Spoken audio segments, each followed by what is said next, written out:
একজন বাবা যেভাবে বাবা হয়ে উঠতে পেরেছে, একজন নেতা সেইভাবে নেতা হয়ে উঠতে পারে নাই। বিএনপির যে সমস্ত এবারের যে মানে হঠাৎ করে একটা ঘোষণা আসলো এবং সেই ঘোষণায় প্রায় ২৫০-র কাছাকাছি সিটের একটা ধারণা পাওয়া গেল। সাধারণ মানুষ ধারণা পেলেন এবং সেখানে আমরা দেখলাম আমার মনে হয় যে তারেক রহমান যে এই নির্বাচনে নেতৃত্ব দিবেন এবং অংশগ্রহণ করবেন সেটা সবাই জানতেন। কিন্তু বেগম খালেদা জিয়া এবারে নির্বাচনে অংশগ্রহণ করবেন এবং ৩টি আসনে করবেন প্রার্থিতা ঘোষণা করা হলো সেটি অনেকেই জানতেন না।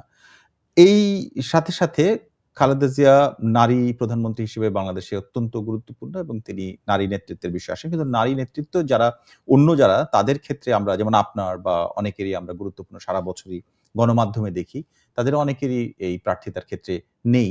এটির আসলে কোনো বোঝাপড়াটা এরকম কিনা যে সংরক্ষিত নারী আসন বলে যে বিষয় আছে সেখান দেখেন, এটা যদি আপনি যে কথাটা বললেন একজন পুরুষের দৃষ্টিকোণ থেকে আপনি বলতেই পারেন। আপনি নিজেও একজন পুরুষ, আমি এটাই বললাম, আপনি নিজেও একজন পুরুষ। এত উদার হবে বাংলাদেশের পুরুষ আমি এটা মনে করি না। এটা বলতে পারেন অনেকটা ওই যে চুন খেয়ে মুখ পুড়লে দই দেখেও ভয় করে। আপনি মনে করেন যে মানুষগুলো নমিনেশন পেয়েছে আমি তাদেরকে নারী হিসেবে দেখি না। এই কারণে দেখি না, ওই সংসারগুলোতে যদি সাফিসিয়েন্ট পুরুষ থাকতো, অ্যাডাল্ট পুরুষ থাকতো, এই নারীরা নমিনেশন পেত না। তো এইখানে অ্যাডাল্ট পুরুষের অভাব ছিল বলেই তারা প্রতিনিধিত্ব করছে, তারা নারীর প্রতিনিধিত্ব করছে না।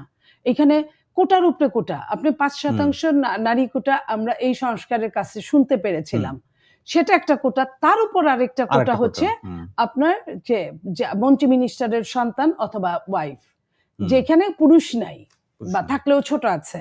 তো সেইখানে আমি এদেরকে একজনকেও নারী হিসেবে ধরি না, যে যারাই আসছে একজনকেও আমি ধরি না। তো সেইখানে আমাদের যে আক্ষেপটা, সেটা ২০২৫ সাল বাংলাদেশে অনেক যুদ্ধ হয়েছে, ছোট ছোট যুদ্ধ, বড় বড় যুদ্ধ। আপনার ৫২ থেকে শুরু করে ৭১, সেখানেও নারীরা সামনের কাতারে ছিল, সেখানে মূল্যায়ন পায় না। আমি ৫২ বলছি মানে অনেক, আমার মায়ের চেয়েও আগে। আবার আপনার ৭১ সময় আমার মা তখন যুবতী, তখনকার কথাও বলছি।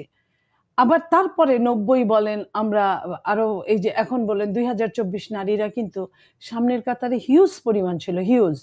সেখানে নারীদেরকে আমরা হাতে গোনা, আমি আমার কথা বলি বা আমার সঙ্গে আমার যা কলিগরা আছে, ৯০ থেকে আমাদের উত্থান, ৯০-এর নারীদের মধ্যে আমরা হাতে গোনা আমাদের দলে ধরেন ৭-৮টা ৮-১০টা হবে এরকম, যারা এখনো টিকে আছে বিভিন্ন ঘাত প্রতিঘাতের ভেতর দিয়ে খুবই সরবভাবে এবং খুব চেষ্টা করে টিকে আছে।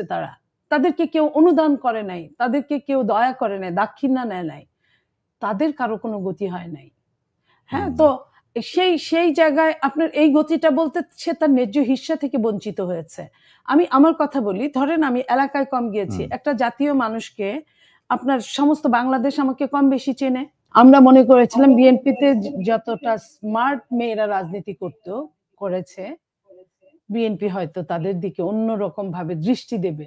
কিন্তু আমরা গতানুগতিক গতিকের বাইরে একজন বাবা যেমন বাবা হয়ে উঠতে পেরেছে, এখন নারীদের দিকে আমরা যখন তাকাই যে নারীদের পড়াশোনা অর্ধেক পুরুষের চেয়ে অনেক জায়গায় বেশি নারীরা পড়ে, এটা কিন্তু বাবার অবদান, মায়ের পাশাপাশি। বাবা না চাইলে এটা হতো না। একজন বাবা যেভাবে বাবা হয়ে উঠতে পেরেছে, একজন নেতা সেইভাবে নেতা হয়ে উঠতে পারে নাই। অনেক অনেক ধন্যবাদ আপনাকে নীলুফার চৌধুরী মনি, আজকে আমাদেরকে সময় দেওয়ার জন্য। Thank you.